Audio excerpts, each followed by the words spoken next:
Hello friends, Radhe Radhe. कैसे हैं आप सब। सो गाइस, ये है हमारा इवनिंग व्लॉग यानी शाम का व्लॉग। जो हमारे आप किचन की हालत देख रहे हैं, इसके ज़िम्मेदार हम बिल्कुल भी नहीं हैं। ये हमारी ऊबड़ खाबड़ ज़िंदगी हमारे बच्चे करके रखते हैं। तो दोपहर को ना हम थोड़ा सा लेट गए थे, तो हमारे बच्चों ने ना पिज्ज़ा बनाया है कि केक बनाया है, पता नहीं क्या क्या हुआ है।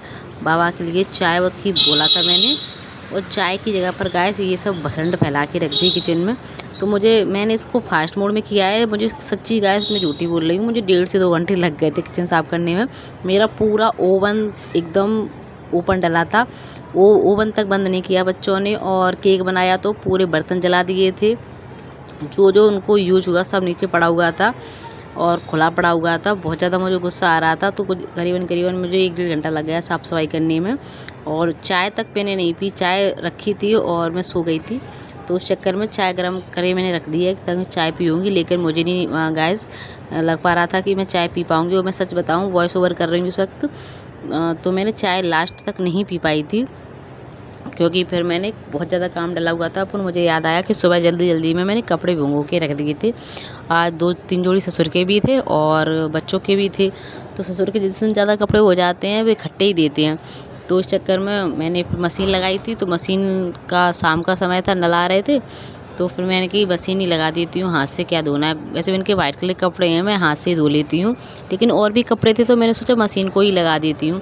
वो किचन में इतना थक चुकी थी कि मैं क्या ही बताऊँ। फिर मैंने दूध गर्म करे ने रख दिया था और बर्तन मांज के मैं कमरे में आई। कमरे की हालत बहुत ज़्यादा ख़राब थी, क्योंकि मैं दोपहर में सो जाती हूँ तो बच्चे बहुत ज़्यादा ऊधम मचाते हैं। पूरा कमरा ऐसा हो जाता है जैसे सुबह झाड़ू पोछा कुछ हुआ ही नहीं है। तो फिर मैंने बिस्तर हमारा साफ़ किया और सोच रही थी कि बेडशीट को भी धो दूँ, लेकिन दिमाग ख़राब हो गया। मैंने कि अब नहीं धो रहा, अब नहीं, कल धोएंगे।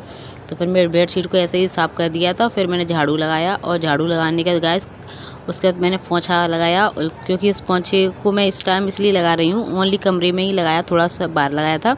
शाम का समय हो चुका था करीबन 6 का, तो मैंने कि अब नहीं लगा रही हूँ पोंछा। लेकिन इस कमरे में मुझे इस वजह से लगाना पड़ता है, जो इस कमरे में हमारा दूसरे कमरे का एसी ख़राब है और इस कमरे में बच्चे ज़मीन पर सोते हैं, वो लगा के मच्छरदानी, और हम लोग बेड पर सोते हैं। तो इस तरीक़ा से हमारा मतलब एक कमरे में ही हम लोग सोते हैं, तो हमें पर पोछा लगाना पड़ता है इस टाइम पर।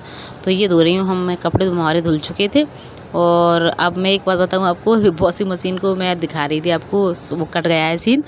मैंने जो ड्रायर उड़ता है ना, उसमें मैंने सरफ का रख दिया था, आधा बच गया था पाउच, और मैंने उसी में कपड़े डाल दिए थे। कपड़े हमारे ड्रायर में सूख चुके हैं, और सूखने के बाद मैं कपड़े निकाले, तब मुझे सरफ की थैली दिखाई दी, जिसमें सरफ की थैली प्रॉपर सही रखी हुई थी, बिल्कुल भी गीली नहीं हुई थी। मैं सोच रही थी बताओ कपड़े सूख गए तो ये गीली क्यों नहीं हुई। फिर मैंने फटाफट से कपड़े सारे सुखाने के लिए डाल दिए।